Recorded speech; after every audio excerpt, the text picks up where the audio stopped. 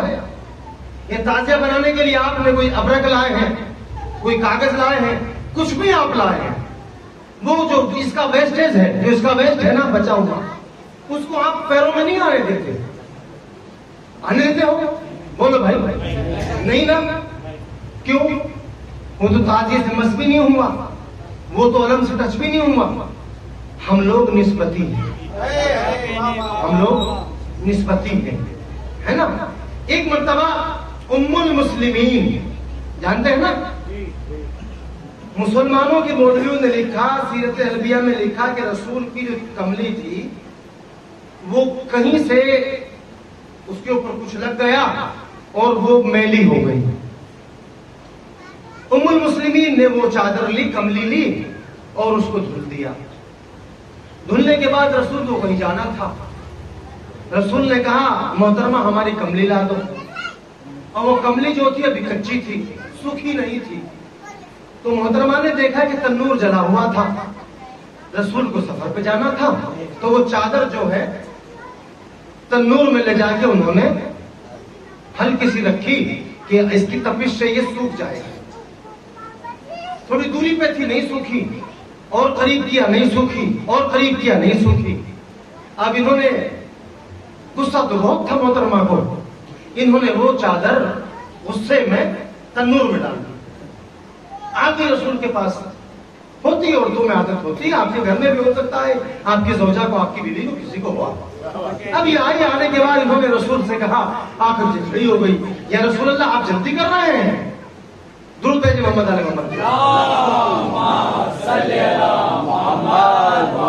محمد. یہ گفتگو میری بڑی غور سے سنیے گا. اب تک کی جو مجلس تھی آپ نے بہت غور سے سنی, اللہ مولا آپ کو اس کا اجر دے, لیکن یہ گفتگو بہت غور سے سنیے گا. اب یہ خاتون آئی اور رسول سے کہا کہ یا رسول اللہ آپ جلدی کر رہے ہیں, میں اس کو سکھانا چاہ رہی تھی, وہ سوکھ ہی نہیں رہی, کیا کیا کہ میں نے وہ تنور میں ڈال دی. کا کوئی بات نہیں. رسول گئے, روایت نے اس کے بعد جو اب میں پڑھ رہا ہوں یہاں سے روایت نے دو موڑ لیے ہیں. کہ رسول گئے اور رسول نے ہاتھ ڈالا تنور کے اندر, وہ کملی نکال لی. ایک روایت یہ لکھتی ہے کہ رسول نے خاتون سے کہا کہ آپ چادر کو نکال لیجئے. انہوں نے کہا کہ آگ جلی ہوئی ہے, کہ نہیں ہمارے نام سے ڈالیے, آپ ہاتھ ڈالیے, نکالیے, وہ نکل جائے گی. دونوں روایتوں میں لکھا کہ وہ کملی نکل گئی. وہ کملی جب نکلی تو وہ کملی جس طرح دھونے کے بعد کچی تھی, گیلی تھی, اسی طرح وہ جب تنور سے نکالی, آدھ گھنٹے کے بعد, 2 گھنٹے کے بعد, یا کچھ منٹوں کے بعد, اس وقت بھی وہ جوں کی جوں تھی, جیسی ڈالی تھی ایسی ہی اس کے اندر تھی. اب یہ خاتون جو تھی, یا رسول اللہ میں نے اس کو آگ کے قریب کیا, یہ سوکھی نہیں, آگ میں ڈال دیا, یہ سوکھی نہیں. ہوتا تو یہ کوئی کپڑا ڈال دیتے تو وہ جل جاتا. رسول نے کہا لاؤ ہمیں. رسول نے لے لی. اب جیسے وہ رسول نے لی اور رسول نے اس کو ایک مرتبہ دیکھا, اور دیکھنے کے بعد کہا کہ اب دیکھیے سوکھی کہ گیلی ہے. اب جیسے ہی رسول کے ہاتھوں میں جانے کے بعد وہ دوبارہ محترمہ کے پاس آئی تو وہ سوکھ گئی.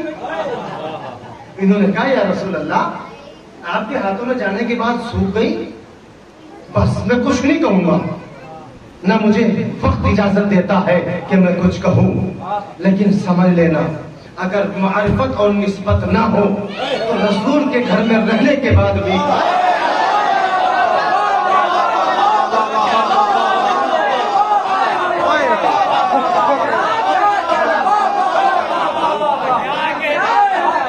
معرفت اور نسبت اگر نہ ہو, رسول کے ساتھ کھا کر, رسول کے ساتھ رہ کر لوگ رسول کی منزلت کو نہیں سمجھتے. آج اگر کوئی کٹنی میں بیٹھ کر تقریر کر رہا ہے اور وہ یہ کہتا ہے کہ رسول میرے جیسے ہیں تو سمجھ لینا اس کے علم پر مت جانا، علم اس کے پاس بہت ہے، اس کے عمل پر مت جانا، اس کے پاس عمل بھی بہت ہے، بس صرف اگر جانا تو اتنا پہچان لینا کہ اس نے رسول کو پڑھا تو ضرور ہے، اس نے رسول کے بارے میں پڑھا تو ضرور ہے، لیکن اس نے رسول سے معرفت نہیں حاصل۔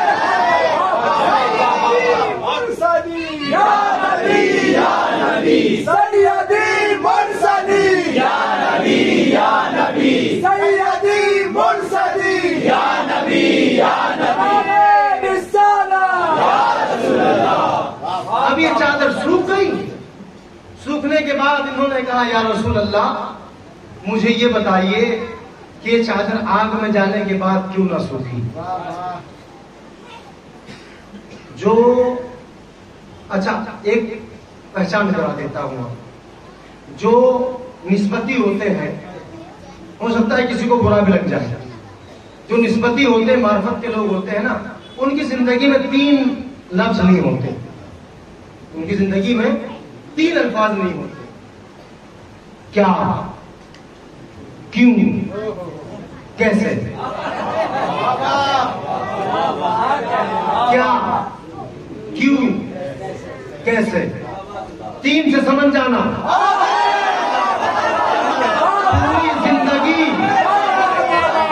پوری زندگی اسی میں گزار دی، کیا، کیوں، کیسے، سمجھ جانا۔ جس کی زندگی میں کیا، کیوں، کیسے ہے، سمجھنا کتنا بھی بڑا نمازی ہو سکتا ہے پر نماز کی معرفت نہیں ہوگی، کتنا بڑا بھی عالم ہو سکتا ہے اور باب العلم کی معرفت نہیں ہوگی، کتنا بڑا بھی حسینی ہو سکتا ہے پر امام کی معرفت نہیں ہوگی۔ عزیزان محترم، رسول کے ساتھ سونے والے، رسول کے پاس کھانے والے، رسول کے ساتھ رہنے والے کہتے ہیں یا رسول اللہ یہ ہمارے ہاتھ سے کیوں نہیں سوکھی، یہ آگ میں کیسے نہیں سوکھی؟ رسول فرماتے ہیں کیوں، کیسے، کیا چھوڑ دو، جو چیز محمد اور آل محمد سے ٹچ ہو جائے اس کو نہ دنیا کی آگ ٹچ کرتی ہے۔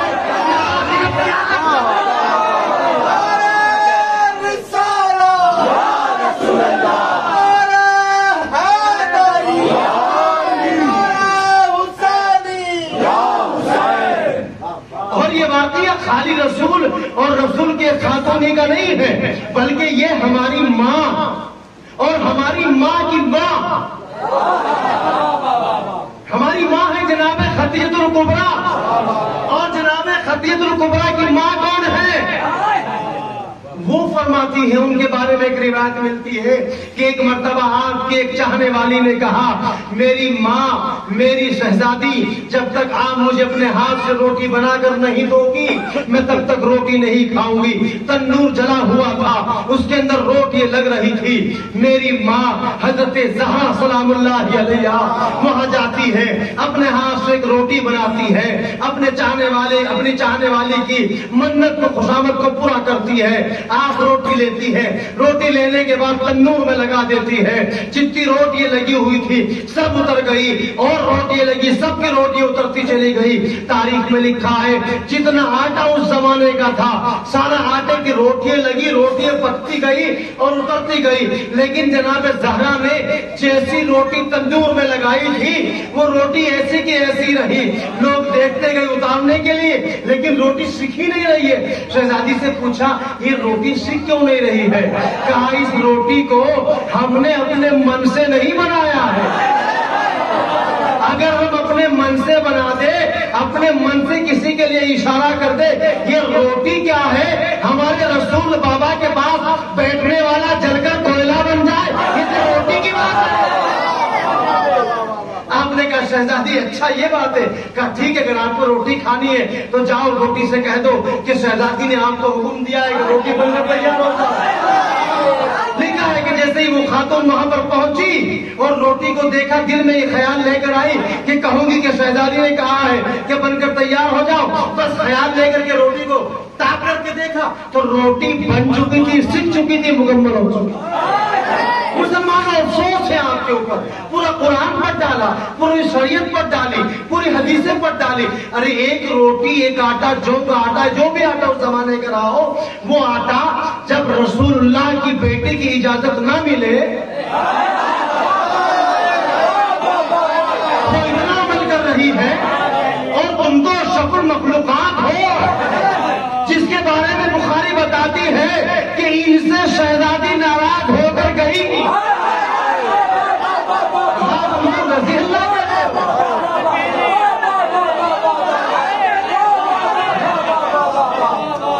رضی اللہ کر رہے ہو، ہماری مت مانیے، ہماری مت سنیے، حاجی صاحب کی مت سنیے، کسی صوفی کی مت سنیے، کسی فقیر کی مت سنیے، کسی پیر کی مت سنیے، کسی عزادار کی مت سنیے، اپنے مولوی امام بخارا کی سن لیجئے.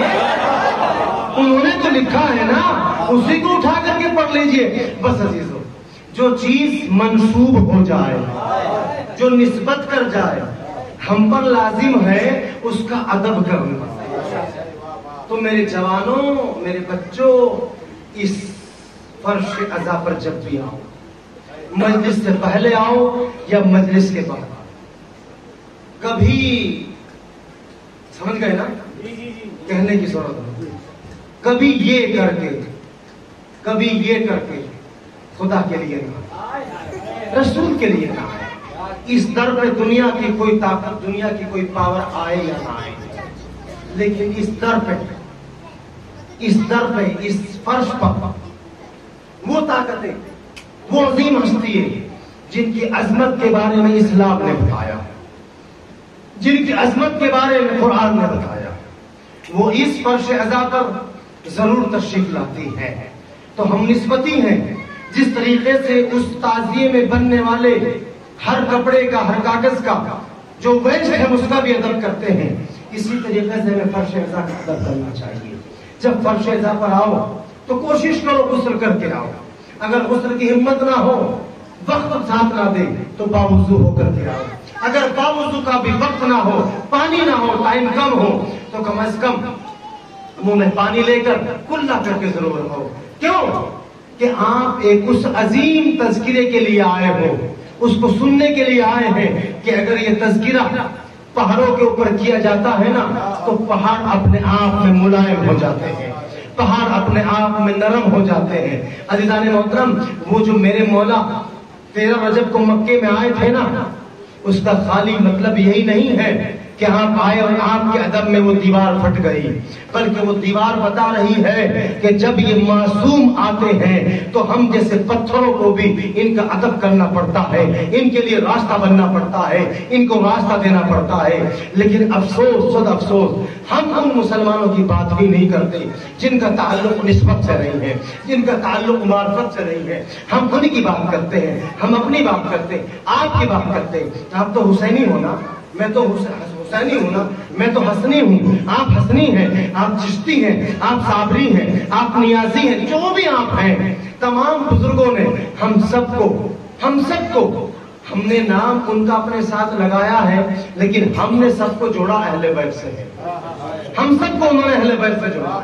اب جب اہل بیت سے جوڑا ہے، ایمانداری سے بتائیے، ہم نے اپنے بزرگوں کو اچھے سے دیکھا ہے کہ جب ان کے سامنے اہل بیت کا نام آتا ہے تو وہ اپنی گردنوں کو جھکا لیتے ہیں. جب نام آنے پر گردنیں جھکتی ہیں تو اگر ہم یہاں تشریف لا رہے ہیں، اور میرا عقیدہ ہے کہ یہاں جناب زہرا تشریف لاتی ہے، یہاں رسول خدا تشریف لاتے ہیں، یہاں مولا حسن تشریف لاتے ہیں، یہاں امام حسین تشریف لاتے ہیں، یہاں جناب زہرا تشریف لاتی ہے، جب میرا یقین ہے، میرا اعتماد ہے، تو مجھے یہاں کس انداز میں آنا چاہیے؟ باوضو ہو کر کے تشریف لائیں، ہو سکے تو کلو کر کے آئے. جو بھی آپ کھاتے پیتے رہے ہو اس کو آنے سے پہلے اپنے منہ سے دور کر کے اور وضو کر کے کلو کر کے آیا کیجئے. یہ میرا میسج ہے. اور وہ جو میں نے کل آپ کو 3 میسج دیے کہ اپنے یہاں 3 شہادتوں کی تاریخ آپ اپنے یہاں دہرائیے گا، ان کے پروگرام کیجئے گا. مجھے امید ہے اور آج کچھ پتہ بھی چلا ہے کہ آپ مومنین نے، آپ محبین نے، بہت سے مومنین نے آج اپنے گھروں میں نذر و نیاز کا اہتمام کیا ہے. اللہ مولا ہمارے نذر و نیاز کو قبول فرمائے. آئندہ یہ کوشش کیجئے گا کہ ہم آئندہ نظر و نیاز کے ساتھ ساتھ ہم ذکر حسن، فضائل امام حسن اور مصائب امام حسن ہم دونوں اپنے گھروں میں زیادہ نہیں 1 گھنٹے کا نہیں 2 گھنٹے کا نہیں، ہم 10 منٹ کا اہتمام ضرور کریں گے انشاءاللہ۔ جب آپ یہ اہتمام کریں گے اور شہزادی کی تاریخ پہ شہزادی کے فضائل و مصائب کا اہتمام کریں گے، انشاءاللہ آپ اپنی زندگی میں تبدیلی دیکھیں، اپنے کاروبار میں تبدیلی دیکھیں، آپ کی جائز تمنا ہے وہ انشاءاللہ ضرور پوری ہوگی۔ عزیزو، جس مظلوم شخصیت کی شہادت کی شب میں آپ اور ہم بیٹھے ہوئے ہیں، یہ اتنی مظلوم شخصیت ہے نا، خدا کی قسم اتنی مظلوم شخصیت ہے کہ ایک مورخ نے لکھا ہے، ایک مورخ نے بتایا ہے کہ جو تم کربلا کو پڑھتے ہو، کربلا کو سنتے ہو، تو کربلا میں جو آپ امام حسین کے لاشیں کو دیکھ کر کے اپنے اندر جو حرارت پیدا کرتے ہو نا، امام حسین اور امام حسن کے جنازے میں صرف اتنا فرق تھا کہ آپ کے جنازے پر تیر تھے، آپ کا جنازہ تیروں پر تھا اور ان کے جنازے پر تیر تھے۔ عزیزو، مجھے بتاؤ، جب میرے امام شہید ہو چکے کربلا میں، جو بھری مختصر سی علم ہے میرے پاس، میں نے اس میں کہیں یہ نہیں پڑھا کہ امام حسین کی شہادت کے بعد آپ کا لباس تو لوٹا گیا، میں نے یہ کہیں نہیں پڑھا کہ امام کو شہید کرنے کے بعد دشمنوں نے آپ کے لاشیں پر تیر چلائے، نہیں۔ لیکن امام حسن کا جنازہ، ابھی جنازے کی بات نہیں پڑھتا ہوں، امام حسن کو زہر دیا گیا، زہر دیا نا، ہم سب نے پڑھا، کتنا خطرناک زہر تھا، کتنا خطرناک زہر تھا۔ مقتل میں لکھا ہے کہ جب آپ قے کر رہے تھے، قے میں کچھ چیز نہیں آ رہی تھی بلکہ آپ کے جگر کے ٹکڑے ٹکڑے ہو کر کے آ رہے تھے۔ یاد رکھو، خدا نہ کرے کسی جوان کو کوئی مشکل آ جائے، خدا نہ کرے کسی جوان کو کوئی تکلیف آ جائے اور اس کی بہن وہاں موجود ہو، اس کی بیٹی وہاں موجود ہو، اس کا جوان بیٹا موجود ہو، اس کا جوان بھائی موجود ہو، تو اس بیٹی پر، اس بہن زینب جیسی بہن پر کیا گزرتی ہوگی۔ عزیز مقتل میں لکھا ہے کہ میرے امام قے کرتے جاتے تھے اور آپ کے قے کے ساتھ ساتھ آپ کے جگر کے ٹکڑے ہو کر کے باہر آ رہے تھے۔ کبھی امام حسین گریا کر رہے تھے، کبھی جناب زینب گریا کر رہی تھی، کبھی جناب عباس گریا کر رہے تھے۔ میرے امام کے گھر کے اندر کوہرام برپا تھا۔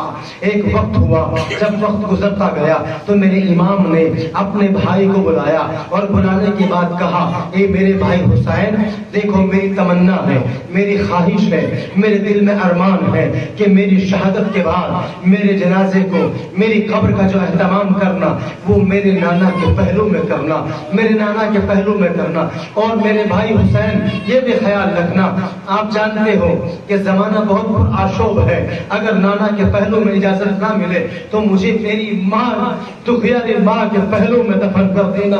ہاں عزادارو، بس یہی ہوا کہ امام کی روح پرواز ہو گئی، امام کے گھر کے اندر کوہرام برپا ہو گیا۔ ادھر جناب زینب بیان کر رہی ہے، ادھر امام حسین گریا کر رہے ہیں، ادھر کبھی جناب زینب سر کو پیٹتی ہے، کبھی جناب ام فروا سر کو پیٹتی ہے اور کہتی آج میرا بھائی شہید ہو گیا۔ ام فروا کہتی آج میں بیوہ ہو گئی۔ جناب قاسم کہتے آج میں یتیم ہو گیا۔ میرے امام کہتے امام حسین آج میں بڑے بھائی سے، میرا بڑا بھائی قربان ہو گیا، آج میں بڑے بھائی کی قیادت سے ہٹ گیا ہوں۔ ہاں عزادارو، المختصر یہ ہوا کہ آپ جانتے ہو نا، آپ کے گھر میں بھی کسی کی میت ہوئی ہوگی، میرے گھر میں بھی میت ہوئی ہے۔ ہم اپنے گھر میں جب میت ہوتی ہے تو اس کی تدفین کا انتظام کرتے ہیں، اس کی قبر کھودنے کا انتظام کرتے ہیں، اس کے دفن کا انتظام کرتے ہیں، اس کے کفن کا انتظام کرتے ہیں۔ بس عزادارو، اپنے دل پر ہاتھ رکھ کر کے بتاؤ، جب تم اپنے مرحومین کے کفن کا انتظام کرتے ہو تو سنت رسول کو یاد کر کے اپنے مرحومین کا کفن سفید خرید کر کے لاتے ہو، اپنے مرحوم کو سفید کفن پہناتے ہو۔ لیکن مسلمانوں نے اتنا ظلم اس امام کے ساتھ کیا کہ ان کے گھر والوں نے اپنے نانا کی سنت پر عمل کرتے ہوئے اس امام کو سفید کفن پہنایا، سفید کفن پہنا کر کے گہوارے میں رکھا۔ ابھی امام حسین اور مولا عباس نے یہ گہوارہ اٹھایا، گھر سے یہ گہوارہ نکلتا ہے، نکلتے ہوئے زینب روتی ہے، کریا کرتی ہے، نوحہ پڑھتی ہے، مصائب میں سر کو پیٹتی ہے، کبھی گھر کے اندر ادھر کوحرام، کبھی ادھر کوحرام، کبھی ادھر مصائب، کبھی ادھر مصائب، یہ گھر سے جنازہ نکل جاتا ہے، سب دیکھ رہے ہیں، جنازہ نکل جاتا ہے، اور جب جنازہ نکلتا ہے نا، رسول کے بعد پہلا جنازہ ایسا ہے، نہ علی کے جنازے میں اتنے لوگ آئے، نہ فاطمہ کے جنازے میں اتنے لوگ آئے، نہ رسول کے جنازے میں اتنے مسلمان آئے جتنے لوگ امام حسن کے جنازے میں آئے۔ ایک بہت لمبی تعداد ہے جو امام حسن کے جنازے کو لے کر کے جا رہی ہے۔ عزاداروں، یہ جنازہ جب چلتے چلتے چلتے چلتے جب یہ جاتا ہے، دشمنوں نے دیکھا اسی حسن کو، جو حسن اپنے رسول اپنے نانا کے کندھوں پر سوار ہوا کرتے تھے، یہی حسن جو اپنے نانا کی نماز میں پشت پر سوار ہوا کرتے تھے، یہی حسن جو اپنے نانا کے ساتھ اپنے نانا کے ہاتھوں سے کھایا کرتے تھے، اسی امام حسن کو اسی نانا کے پہلو میں تو بس زمین نہیں مل رہی ہے۔ اس جنازے کو مدینے سے لوٹا کر کے جنت البقیع کی طرف لے جایا جا رہا ہے۔ ابھی بھی مسلمانوں کو تشفی نہ ملی، ابھی بھی مسلمانوں کو سکون نہ ملا، جنت البقیع میں دفن ہونے کے لیے لے جا رہے ہیں۔ عزاداروں، جب یہ جنازہ جنت البقیع میں جانے لگا نا، مسلمانوں کو سکون نہ ملا، مسلمانوں نے تیر اٹھا لیے، مسلمانوں نے تلواریں اٹھا لی، مسلمانوں نے کمان اٹھا لیا۔ بس کٹنی کے عزاداروں، مقبل میں یہ لکھا ہے کہ امام حسن پر تیر چلانے والا کوئی ہندوستان کا ہندو نہیں تھا، کوئی نصارہ نہیں تھا، کوئی یہودی نہیں تھا، بلکہ محمد کی یونیورسٹی میں پڑھنے والے، محمد کے ساتھ کھانے والے، محمد کے پیچھے نماز پڑھنے والے، ان کے بچے اور ان کی اولادیں یہی محمد کے نواسے پر، یہی محمد کے بڑے بیٹے کے جنازے پر تیر برسانے والے ہیں۔ اتنے تیر آئے، اتنے تیر آئے، اتنے تیر آئے۔ مقتل میں لکھا ہے کہ جنازہ تیروں سے ڈھک گیا، جنازہ تیروں سے دیکھ نہیں رہا ہے۔ عزاداروں، دوسرا ظلم یہ ہوا، اتنا خون بہا، اتنا خون بہا کہ وہ بہن جو گھر میں موجود ہے، وہ بیٹا، وہ بیوی، وہ گھر کی تمام خاتون، جنہوں نے اپنے بھائی کو، جنہوں نے اپنے شوہر کو، جنہوں نے اپنے بابا کو اپنے گھر سے جب ودا کیا تھا گہوارے میں، تو ان کا کفن کا جو رنگ تھا وہ سفید تھا، لیکن جب یہ خون میں کفن لال ہو گیا، میرے امام نے مولا عباس سے کہا، بھیا صبر کرنا، ابھی تلوار نہ اٹھانا، ابھی تلوار مت اٹھانا۔ ہاں، کیا صبر کرے؟ کہا حسن کے جنازے کو واپس لے کر کے چلو۔ ہاں عزاداروں، میں نے بزرگوں سے ایک بات سنی ہے، میں نے بزرگوں سے ایک دعا سنی ہے کہ خدا دو چیزیں کبھی کسی کے گھر میں پلٹا کر کے نہ لائے۔ ایک، کسی جوان بیٹی کی ڈولی جب گھر سے اٹھ جائے، خدا نہ کرے وہ پلٹ کر واپس گھر میں آئے۔ دوسرے، اگر کسی کے گھر سے جنازے کا گہوارہ اٹھ جائے، وہ پلٹ کر کبھی واپس نہ آئے۔ آپ سوچئے، اپنے دل پر ہاتھ رکھ کر کے سوچئے، اس پکے کی ہوا میں بیٹھے ہوئے سکون سے عزاداروں سوچو، جس حسن کی باتیں ہو رہی ہے، جس امام کی باتیں ہو رہی ہے، جس امام کے مصائب پڑھے جا رہے ہیں، اس امام کے جنازے پر اتنے تیر چلے کہ آپ کا سفید کفن کا رنگ بدل کر کے لال ہو گیا، سرخ ہو گیا۔ یہ لاشا واپس آتا ہے، جناب زینب رو کر کے کہتی ہے، بھیا حسین یہ جنازہ کس کا ہے؟ ایک مرتبہ امام حسین گردن کو نیچے کر کے کہتے ہیں، میری بہن یہ میرے مظلوم بھائی حسن کا لاشا ہے۔ زینب سر پیٹ کر کے کہتی ہے، ارے میرے بھائی حسین، میں نے اپنے بھائی کو سفید کفن دیا تھا، یہ شروع کیسے ہو گیا؟ میرے امام ہو کر کے کہتے، ارے میری بہن اس بھائی کو تو کفن بھی دے چکی ہو، کربلا میں حسین کو کفن بھی نہیں دے پاؤ گی۔ یہی حسن کو دوبارہ سے کفن دیا گیا۔ جنت البقیع میں تدفین کر دیا گیا. اجرکم علی اللہ. عزاداروں، مسلمانوں نے نہ تیر چلا کر سکون پایا، نہ جنازہ پلٹا کر کے سکون پایا. آج میرا امام کہ اس قبر کے اوپر نہ کوئی پکا ہے، نہ کوئی سایہ ہے، نہ کوئی چراغ ہے، نہ کوئی روشنی ہے. حتیٰ کہ جنت البقیع میں جا کر کے دیکھنا، جو لوگ حج پڑھ کر کے آئے، جو عمرہ پڑھ کر کے آئے، انہوں نے دیکھا ہے کہ جنت البقیع میں آج بھی ہم سکون کے ساتھ اپنے امام کی قبر پر جا کر نہ زیارت پڑھ سکتے ہیں، نہ نظر پڑھ سکتے ہیں. میرا امام آج بھی اتنا مظلوم ہے کہ ہم اپنے امام کی قبر پر جا کر نہ پیشانی رکھ سکتے ہیں، نہ بوسہ دے سکتے ہیں، نہ قدم بوسی کر سکتے ہیں. بس کٹنی کے عزاداروں، بس حسین و حسن کے چاہنے والوں، بس مظلوم امام حسن کے عزاداروں، اب ہی یہ تعزیہ، یہ روزہ برآمد ہوگا. اس روزے کو یہ سمجھ کر کے چومنا، یہ سمجھ کر کے کندھا دینا کہ کل میرے امام کے لاشے کو، میرے امام کے جنازے کو واپس کر دیا گیا تھا. آج اگر ہم جنت البقیع میں جاتے ہیں، اپنے امام کے روزے کو قدم بوسی نہیں کر سکتے. اسی کو روزہ سمجھ کر کے قدم بوسی کر لیجئے. واہ حسنا واہ حسینا.